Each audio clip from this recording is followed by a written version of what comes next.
Welcome to our weekly 3-minute therapy podcast.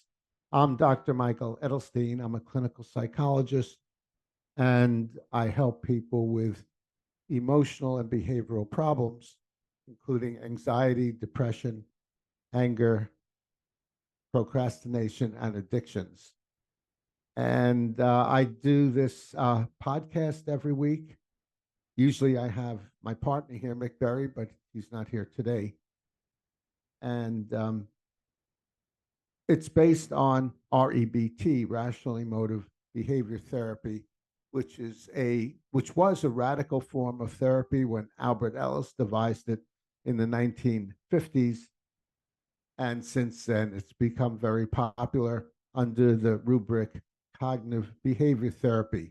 The basic premise is that our emotions don't come from situations, but our emotions come from thinking about situations. So if you're anxious about something, say you're anxious about driving 3 hours to get to where you want to go, and it's not the driving or the possibility of getting lost or possible accident that makes you anxious, but rather it's your thinking about it. I must be safe. I must not have an accident. I must not get lost. I must get there on time.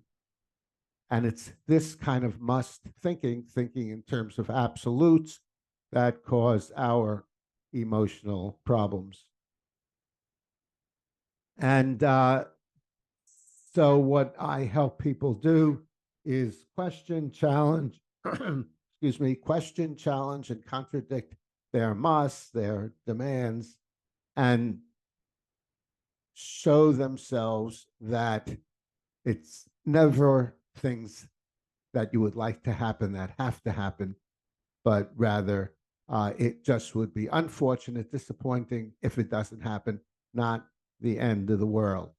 So when you're working on an emotional problem, identify your must, identify your should, and if you're feeling anxious or depressed or angry, that's a red flag saying you have a must or should there, and then question it, challenge it, and contradict it, because ultimately no musts, no shoulds make sense. Just our preferences make sense. There's nothing that must happen. The only way that would be the case would be if you ran the universe, then things would have to be the way you want them to be. But barring that, since you're just an imperfect mortal human, things are not always going to be the way you want them to be, and they don't have to be. Today, we're going to be discussing friendships and REBT, rational emotive behavior therapy. And to start, we'll use, we'll use the problem separation technique. And that says, as we go through life, we have various practical problems: getting up on time, not being late for work, staying healthy, maintain friendships. So we have these practical problems, but then being imperfect humans, we often escalate the practical problems into emotional problems. We make ourselves anxious about oversleeping, or we make ourselves depressed about another day at work. So we create these emotional problems about the practical problems with our demands, with our musts and shoulds. Now, if you'd like to make or maintain friendships, there are a few ways to approach that. One is to use the problem separation technique and see if you're anxious about making friends or maintaining friendships. So suppose you run into someone in the neighborhood or at work, and you think you might like to be friends with them or try a friendship with them. Then if you so the first step is to suggest something to them. Let's get together for coffee, or let's meet again outside of work. And so the emotional problem is anxiety about doing that, about being assertive and asking the other person to see if they're interested. And the reason you might be anxious is you might be worried about rejection, and you have a must there. I absolutely must not be rejected.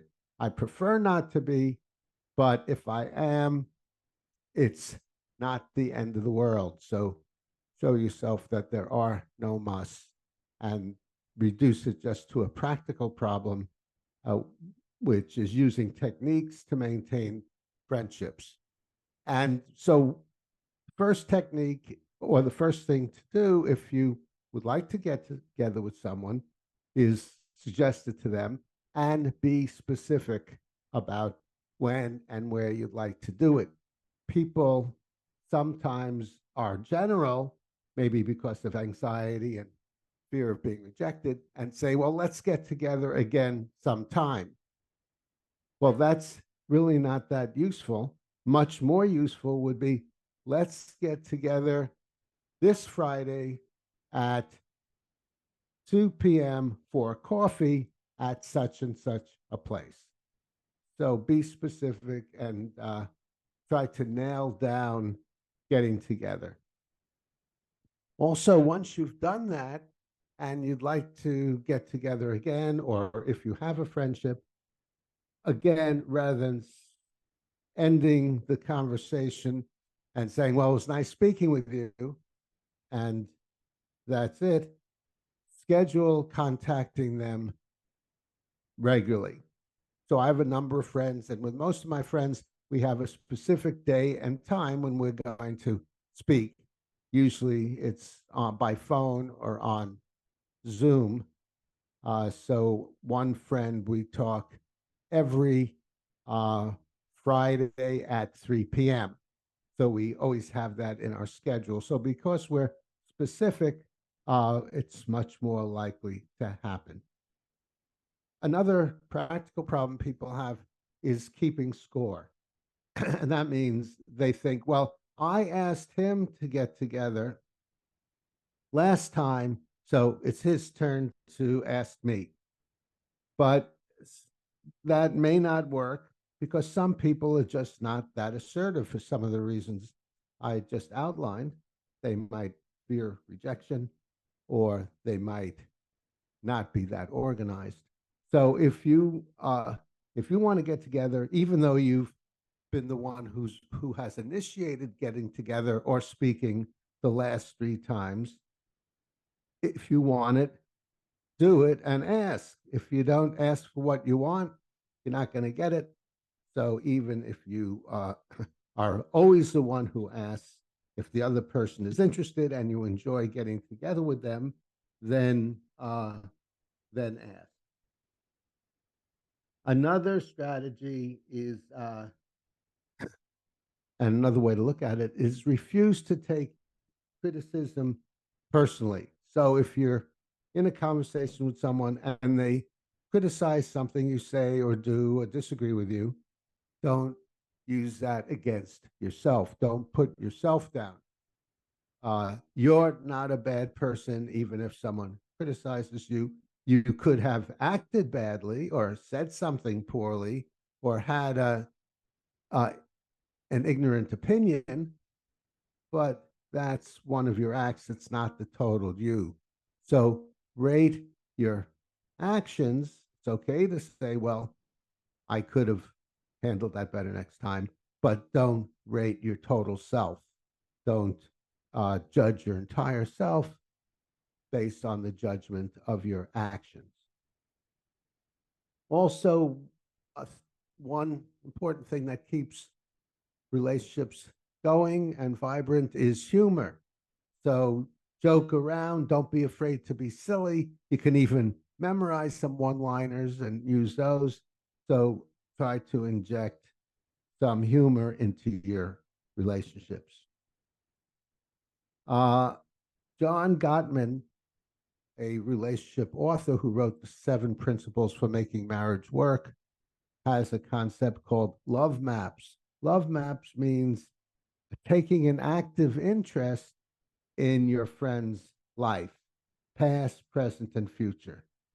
Ask about their career, their relationships, their interests, uh, their health, other things. So be interested in another person. And people always like it when others are interested in them because they like to talk about themselves.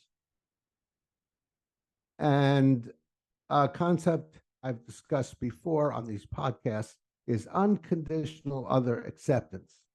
Accept the other person as an imperfect human who acts imperfectly, even if they act badly. They're still just an imperfect human. They will always be just an imperfect human. They will never be a bad person. So if you have unconditional other acceptance, that will avoid anger, resentment, hostility on your part toward another person, and friendliness and acceptance is the glue of relationships. And finally, practice good communication skills. And I've done full podcasts on good communication skills. So you could check on that. One is called 7 Simple Ways to Improve Your Relationship. And another is 6 Conflict Resolution Strategies for Intimate Relationships. By the way, I misspoke. They're not podcasts, they're Psychology Today blogs. So go to psychologytoday.com. And if you want to find my blogs, look for the 3-Minute Therapist, the 3-Minute Therapist. And that will take you to a bunch of my blogs, and the ones on communication are in there. Also, I have a book called 3-Minute Therapy, which is a description of rational emotive behavior therapy. And in 14 chapters, it applies it to different problems in people's lives. And I have a website, 3minutetherapy.com. The 3 is spelled out, not the number. And if you have any questions or you'd like to contact me, my phone number and my email address is on my website, 3minutetherapy.com. Well, thank you for watching. If you have any comments or questions, put it in below. Give me a thumbs up. Give the podcast a thumbs up if you enjoyed this. And if you'd like to be a guest on the show, we have guests from time to time intermittently and discuss a problem, then I'd be happy to help you with that problem. No extra charge. And also subscribe to the 3-Minute Therapy podcast to stay on the rational side of life.